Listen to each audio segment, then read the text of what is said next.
Boa noite a todos. Eu sou a professora Fabiana Tavolaro Maiorino. Estou aqui no dia 30 de abril de 2025, fazendo parte aí de uma audiência pública, a convite do vereador Faas, na Câmara Municipal de Jundiaí. Primeiramente, quero me desculpar com todos os presentes, senhores excelentíssimos vereadores, meu querido colega e amigo Faas, toda a equipe que foi muito delicada, generosa comigo. Infelizmente, era para eu estar aí junto com vocês, né, nesse encontro tão importante com um tema tão pertinente, tá? Porém, gente, no domingo agora que se passou, eu perdi, né, faleceu minha avó de 100 anos, né, minha família é lá de Santos, então eu tive que me deslocar e tem sido aí, desde então, dias bastante complicados, difíceis e também burocráticos. Então eu peço desculpas desde já pela minha não presença, né? Que eu cultivei tanto esse momento junto a toda a equipe e meus alunos aí da Unip, que espero que estejam aí também participando e aprendendo e contribuindo com essa discussão tão pertinente. Então, a pedido da Raquel e da equipe, eu estou aqui gravando, não é, a minha reflexão sobre esse tema, obviamente, a partir do lugar que eu ocupo. Então, espero que seja proveitosa. Deixarei meus contatos ao final.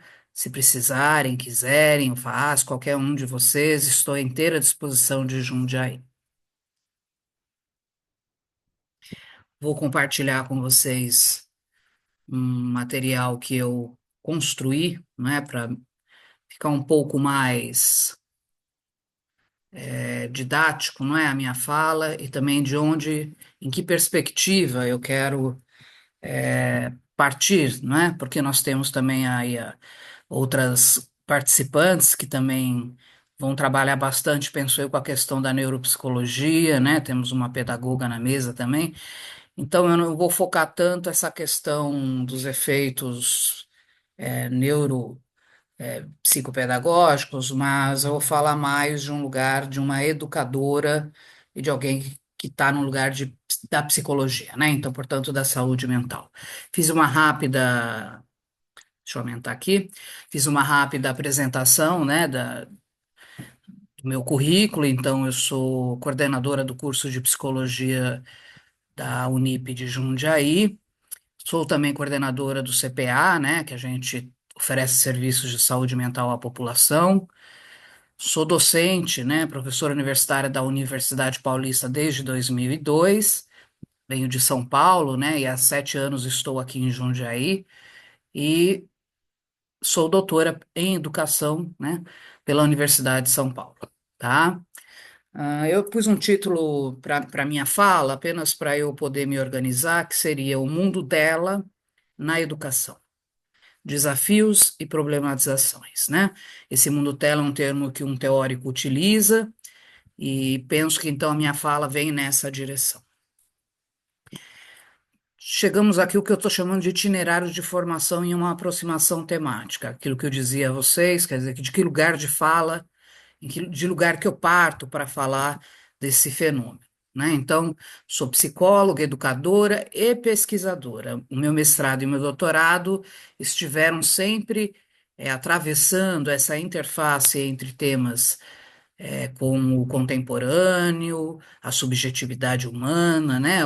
Portanto, a psicologia, também a filosofia, né? Me identifico bastante em filosofia com algumas correntes e o mundo da educação. No fundo, eu sou uma educadora. Eu até brinco com meus alunos, muito mais do que psicóloga, eu sou uma educadora, né? Então, o tema dos meus estudos normalmente passam por essa temática geral, né? A educação ou a deseducação é um trocadilho que eu sempre faço, né? No contemporâneo. E os novos, primeiro, será que são novos, né? É uma pergunta sobre os novos fenômenos intersubjetivos e psicossociais. Então, a provocação da minha fala hoje vem nessa direção para poder contribuir com esse projeto de lei, não é? Que acho que é tão bem-vindo, né, vereador? E acho que tem que se estender a tantos outros lugares, inclusive à universidade, há de se dizer, de onde eu falo, né? Então, eu separei minha fala por temas para depois fazer algumas provocações e problematizações finais, né? Bom, primeiro, estamos falando de educação. A primeira pergunta que faço é: o que será que é educar, né? Ou melhor, qual o sentido da educação, ação como ação humana, né, neste mundo hoje? Essa é uma questão que parece às vezes já respondida, mas penso que é uma questão que não se responde tão facilmente e tem que ser repensada. A outra pergunta é o que é o mundo tela, né? O que que é isso, essa terminologia, e quando que se institui, então, né, na história e na régua humana, esse fenômeno? Quais são os fenômenos psicossociais, né, que foram hoje, então, determinados, provocados por esse movimento contemporâneo da globalização, das novas tecnologias de comunicação? Estamos falando da passagem do finalzinho do século XX, mas principalmente do século XXI, né? E aí chega em questões que nos dizem respeito diretamente, como lidar com essas transições geracionais. Nós temos hoje aí gerações que convivem com modos de pensar, de viver, de afetos e valores completamente diferentes, né? Então, como lidar? Penso até como educadora e ainda manter o que a gente chama de uma autoridade pedagógica. Aqui não é autoridade no sentido de autoritarismo, mas no sentido de este lugar de respeito à fala do professor, né, de quem se coloca nessa tarefa, nessa missão do educare, né? Então, acho que essa é uma questão, né? E aí é já se aproximando, inclusive, do chamamento do nosso encontro hoje, como regulamentar, então, o uso dessas telas num processo de socialização primária e secundária desses jovens e crianças, mas também no ambiente da educação formal das escolas e universidades, pensando sempre a promoção de saúde, né? Então, o nosso ensejo é o projeto de lei do vereador Faz, né? Coloquei, li o projeto, parabéns, vereador, que institui, né, um programa que está aqui com o nome de Detox Digital, que é um programa muito bem-vindo de prevenção a esse uso abusivo, não é? No meio social e também, inclusive, por crianças e bebês, né? O que é ainda mais preocupante.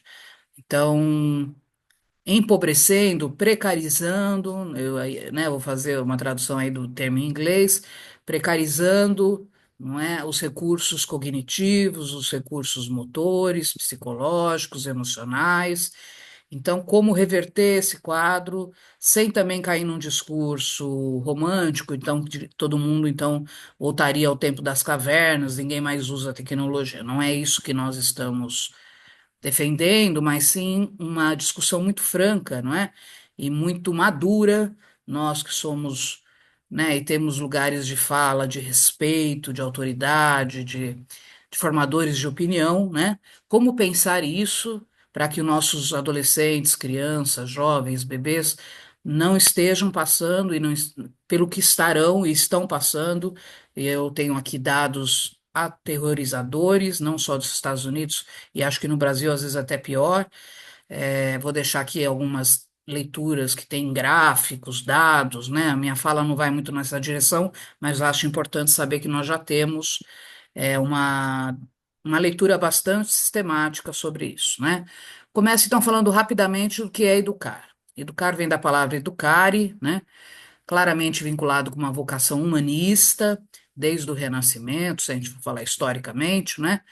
E com a preocupação do homem com a sua formação, né?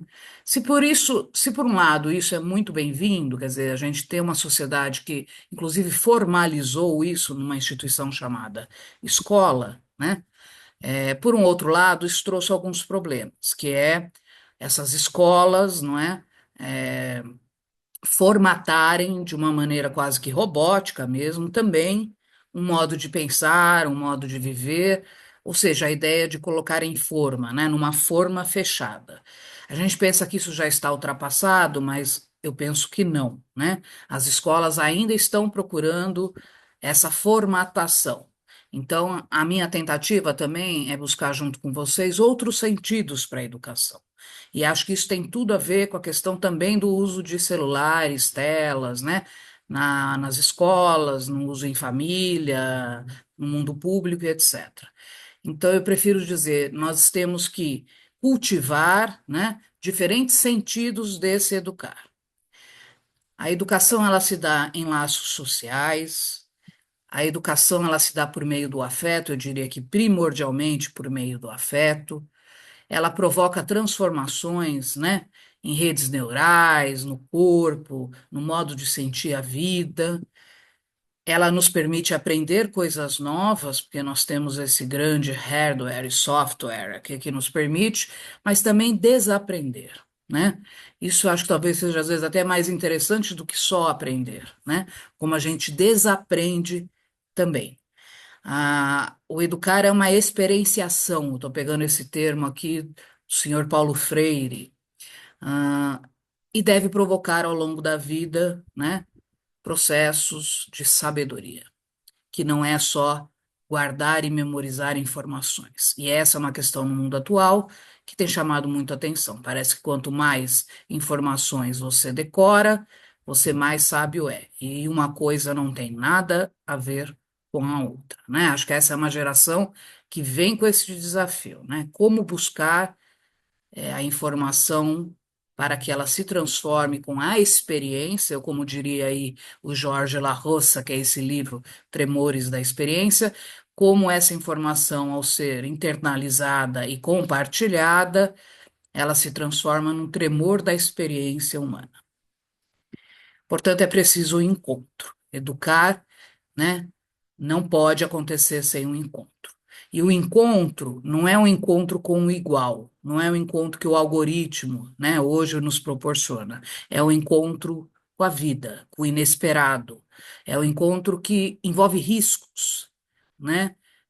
Envolve uma certa liberdade e também uma responsabilidade. Portanto, passar, né, por esta formação de socialização e educação envolve sair de um momento que a gente chama de heteronomia, ou seja, o outro cuidando e nos dando ordens, né? E passar para um modo mais de autonomia, certo? Fazer isto não é simples, num mundo em que cada vez está mais burocrático, mais cheios de fenômenos aí, como nós estamos vendo, que interferem muito nesse processo. Chegamos no mundo tela, né? É o livro aí para dica, né? A Tela Global, do Lipovetsky, que é um francês filósofo maravilhoso, eu indico que vocês leiam. Esse livro é de 2009, né? Também foi organizado junto com o Jean Serroy. Então, são franceses que geralmente pensam, né, bastante esses temas. Ele diz que o mundo tela acontece no que ele chama da era hipermoderna, quando então há o uso crescente, a inflação do uso de telas, das pequeninas às maiores, no cotidiano da nossa vida, né? Ele até brinca e diz, deixamos de ser Homo sapiens e agora nós somos Homos ekranes, né? Os homens da tela. A grande questão, né, é que até então, até as próprias mídias, elas tinham muito mais um papel de uma mediação, né? Bom, eu vou ouvir o rádio para ouvir uma música, para poder descansar, para poder estar informado, fazia mediação, né, do ser humano com sua vida, sua família, o seu cotidiano. O que nós estamos assistindo de maneira aterradora é que essa mediação ela perde o valor simbólico e ela passa a ser, né, as tecnologias, as telas passam a ser extensões dos nossos corpos, quase que de maneira indiferenciada, como se tudo, né, já existe, inclusive esses óculos que você coloca e já vê, né, tudo com informação. Então, parece que vamos nos tornando quase que, né, ciborgues dos filmes do futuro, né? Ah, isso acontece principalmente na virada do século e principalmente depois de 2007, 2010, quando nós temos o uso generalizado dos computadores, mas também dos celulares, né? E aí o uso do Facebook e do Instagram. Isso vai fazer com que as pessoas fiquem mais tempo nos computadores, né, construam redes sociais, e tem uma questão que o Jonathan Haidt, que é o sujeito que eu mais me inspirei para fazer minha palestra, afirma, não é? E eu também não havia me atentado a isso, que essa geração Z ou a geração IG, né, que eles falam, começa então a usar a câmera para tirar selfies, né? Essa questão da autoimagem, do selfie, vai mudar radicalmente o modo de vivência, inclusive no mundo virtual. Uma frase aí, né? Existir é estar ligado à tela e interconectado às redes, né? Então, a existência humana se enclausurando, né? Dentro dessa matrix aí, né? Então a gente passa de uma sociedade de massas que usava rádio, televisão, onde tinha um emissor e vários, né, receptores, para a comunicação de todos para todos. Você tem um celular na mão hoje, você se comunica com o mundo inteiro, todos para todos, ao mesmo tempo, e você vai se criando também com você mesmo um empreendedorismo digitalizado, que é o self-media, né? Que é, como diria a Sherry Turkle, que é uma outra estudiosa, um segundo eu, né? Então, começa a se ter um mundo, né, em que tudo pode ser falado, mostrado, é o que o Byung-Chul Han, um alemão, que na verdade não é alemão, ele é coreano, mas ele está na Alemanha há muito tempo, né? Ele diz, é o mundo da transparência total, o que torna o mundo do discurso público pornográfico, sem uma mínima noção de alteridade e respeito, né? Então, qual será a qualidade que nós vamos, né, conseguir construir no mundo público se as pessoas estão enclausuradas, vivendo uma perversão, quase uma pornografia, em que se tudo pensa e fala sem nenhum tipo de elaboração, né? Então, isso é um problema seríssimo, gente, né? Nós usamos os computadores, os celulares e mandamos mensagens sem nenhum tipo de pausa, de silêncio, de elaboração, né? Qual é a consequência disto? Nós já estamos assistindo, né? O aumento da violência é uma delas, tá? Esse confinamento, então, né, dentro da tela, parece que a infância está, entre aspas, protegida, e aí é um ponto de interrogação, eu acho que não, né? E essa videovigilância generalizada, onde nós estamos coaptados, não é? Por essas câmeras e por esses. Todo mundo tira foto de todo mundo, né? Então, essa nudez visual que é, como diz lá o Byung-Chul Han, pornográfica, né? E nesse sentido, perdemos um pouco da noção de moralidade, no sentido de uma intersecção, de um mundo que tem limites, de fato, né, de liberdades, de uma série de questões morais. Este é um livro muito bom, tá? Que se chama Higiene, né? É, porque as crianças, né, estão crescendo menos rebeldes, mais tolerantes, menos felizes. É uma grande pesquisa feita nos Estados Unidos. E também é um livro que dialoga com o livro que eu também li bastante para estar aqui, que é o Geração Ansiosa, tá? Primeiro, só lembrando, né? Hoje já se tem aí quase uma cronologia, né, das gerações que vêm desde o século XX, tendo valores e princípios que vão cada vez mais se tornando contraditórios. Então, tem a geração Baby Boomers, né, que é de 46 a 64, a geração X, 64 a 80, é onde eu estou, né? A geração dos millennials, 81 a 95. Essa é uma geração que já usa os microcomputadores, mas ainda não tem, né? O mesmo celulares, mas celulares muito ainda com recursos limitados.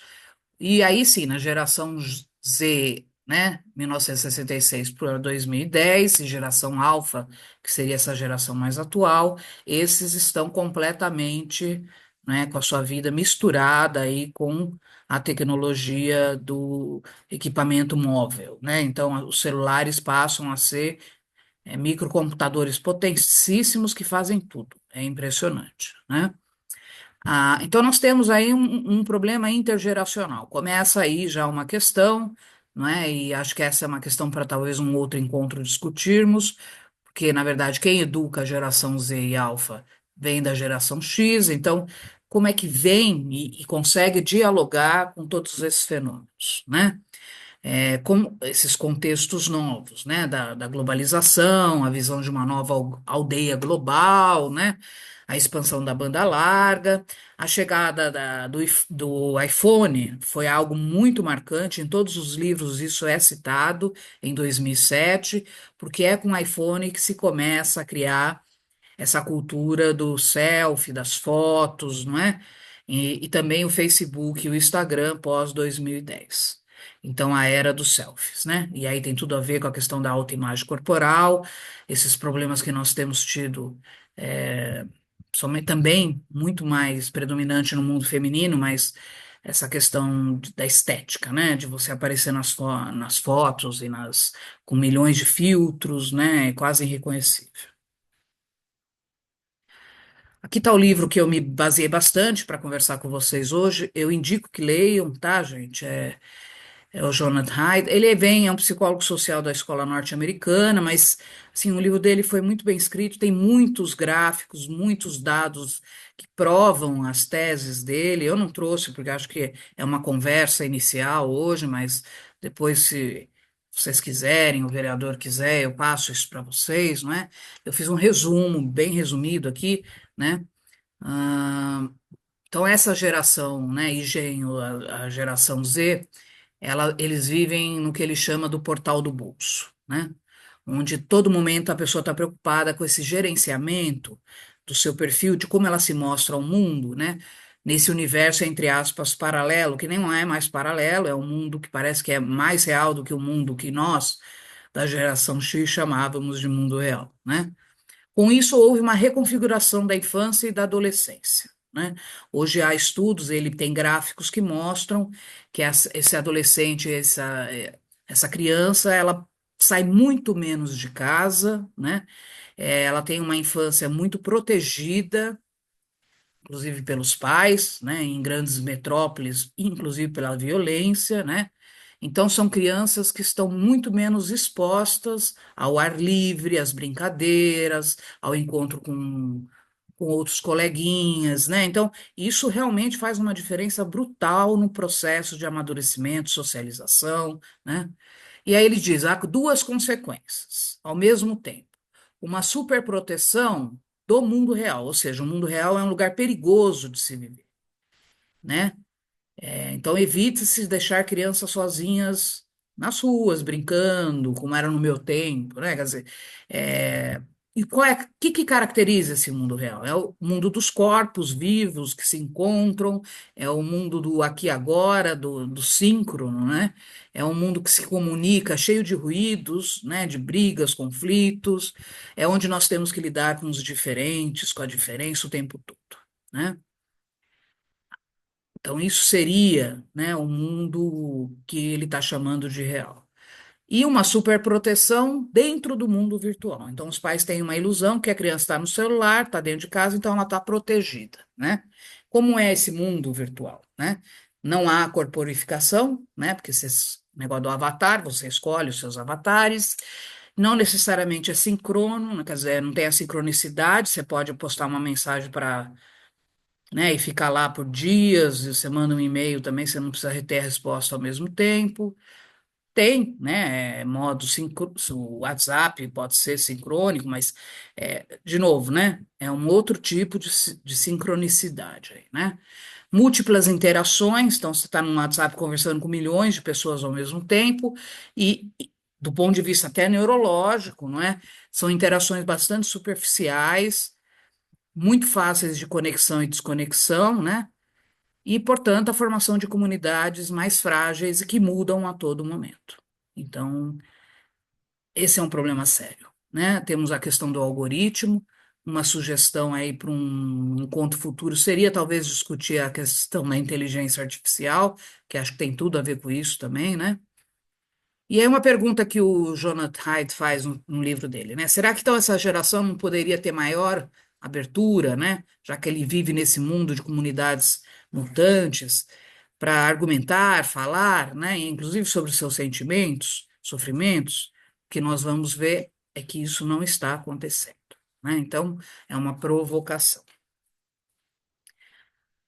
sobre o declínio da saúde mental e também problemas no mundo da educação, né? Aí que nós estamos chegando mais para o final da nossa fala. Eu trouxe algumas questões que eu estou aqui nomeando, mas que estão no livro do Jonathan de maneira bem estatística. É assustador ver realmente os índices, né? Então, nós temos muitos índices aumentando, assim, quase que 10 vezes mais. São coisas, né, que ficamos, assim, estarrecidos. Maiores índices de ansiedade e depressão na faixa etária jovem, nessa geração chamada Z. Maior ansiedade nas meninas, tá? Que também aumenta o número de suicídio maior nas meninas, isso há de se dizer, e aumento da síndrome do Peter Pan nos meninos. O que que é a síndrome do Peter Pan? Eles não, na adolescência, eles estendem a adolescência.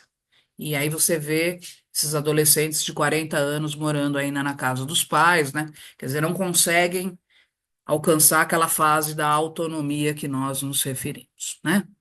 Aumento dos transtornos chamados internalizantes. Ansiedade, fobias, né? Quer dizer, coisas que têm relação, de alguma maneira, com disparadores neuroquímicos e comportamentos internos, né? Diferente, por exemplo, de você sofrer um acidente de carro, então aí você passa a ter um trauma ali, mas aí é um evento externo que te causou isso, tá? Isso é um termo que o próprio Jonathan Haidt usa, né? Então, ele vai numerando vários transtornos que foram aumentando. É uma geração que vive em estágio de ansiedade e angústia constante, portanto, tem a ameaça do que ele chama de morte social nas redes, né? Quer dizer, essa ideia de você ser cancelado, como se diz hoje, né? É uma sociedade que permanentemente vive uma atmosfera de cansaço e exaustão. Isso Byung Chul Han também fala no livro dele, A Sociedade do Cansaço, e uma atmosfera afetiva geral muito desmotivada, melancólica, né? A perda de interesses, né? Eu entro na sala de aula hoje, gente, fazendo aqui um adendo, e salas grandes, às vezes, com 90 alunos, metade da sala está no escuro, né? E eu percebo que existe uma questão muito complicada, muita dificuldade de concentração, de acompanhar a fala do professor, a lousa, os data show, as coisas. Quer dizer, educar essa geração vai ser um grande desafio.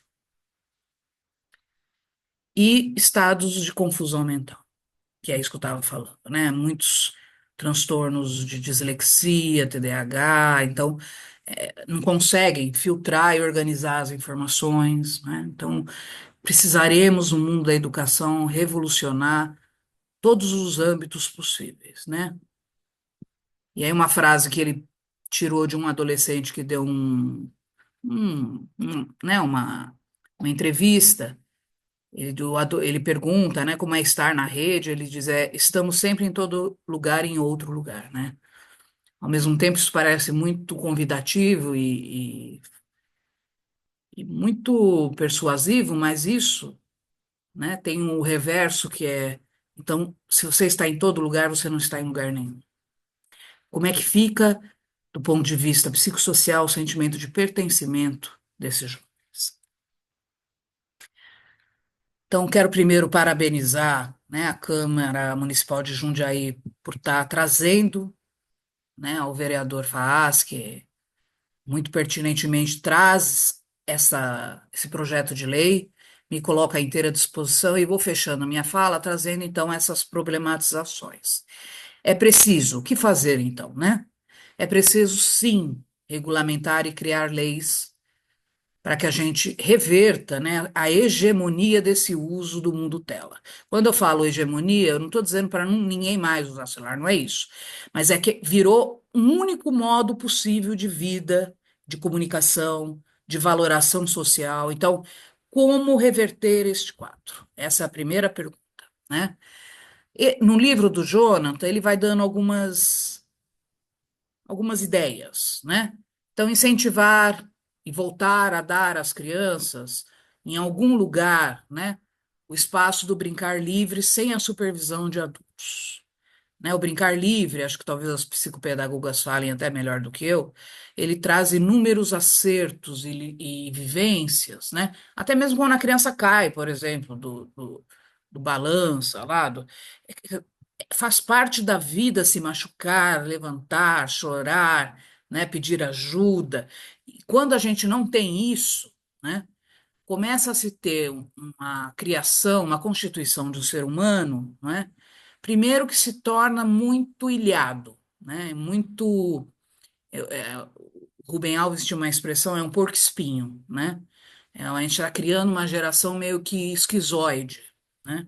Porque não consegue ter contato com o outro. Isso é muito grave, né? A educação informal, seja nos familiares, né? Enfim, estabelecer acordos para o uso dessas tecnologias. Não é tirar da criança e nunca mais deixar a criança. Tem horário para usar, na hora da alimentação de preferência, estar numa mesa, com horários, né, gente? Rotinas. Precisa se reinventar o seu cotidiano, né?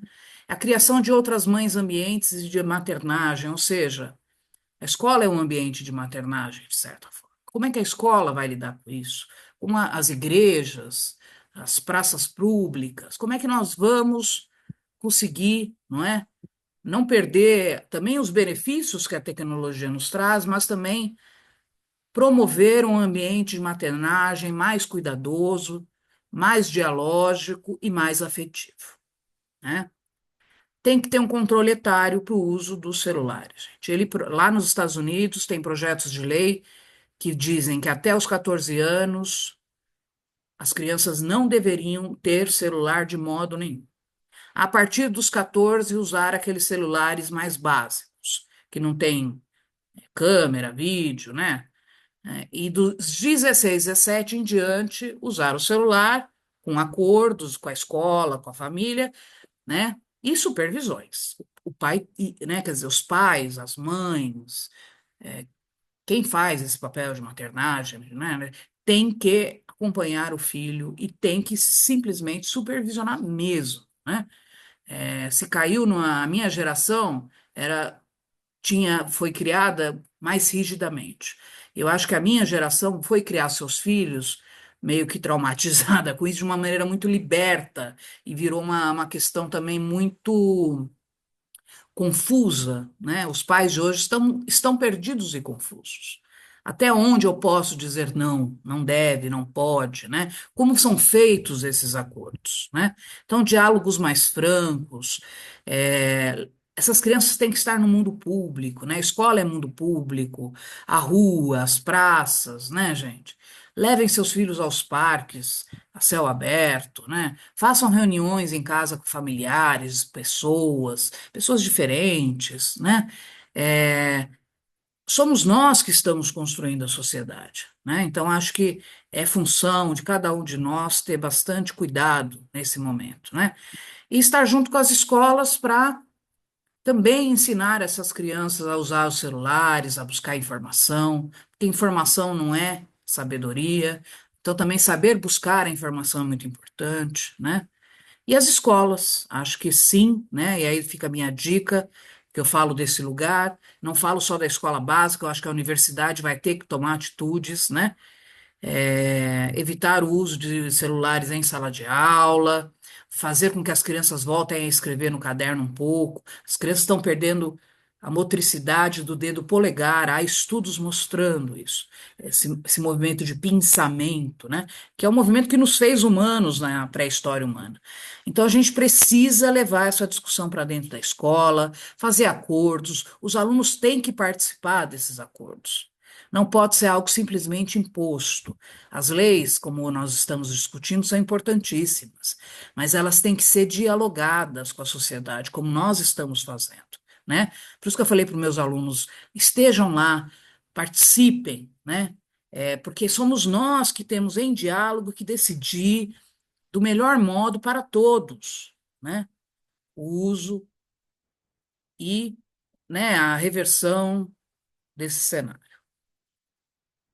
Eu agradeço. Foi um prazer estar aqui com vocês. Eu deixo meus contatos, porque né? Infelizmente não estou aí presencialmente. O meu WhatsApp, meu canal, eu tenho um canal acadêmico, tá? Que chama-se Morada Acadêmica, eu convido a todos a visitarem. E o meu artigo que eu escrevi sobre, depois da pandemia, o uso, inclusive, dos celulares, o Instagram, as lives, né? E foi um artigo que gostei bastante, então deixo também a dica aí para que vocês possam usufruir. Espero que a noite seja de muita reflexão, muito diálogo, né? E que possamos caminhar juntos na melhor direção da sociedade, da saúde humana e disso que nós queremos, né? Que é conviver, nos respeitar e criar, né? Uma sociedade melhor. Muito obrigado, Jundiaí, muito obrigado, Faas, muito obrigado, vereadores, equipe do Faas, estou muito dedicada, aos meus alunos que estão aí, a todos que estão na mesa e os convidados, estou à inteira disposição. Muito obrigado.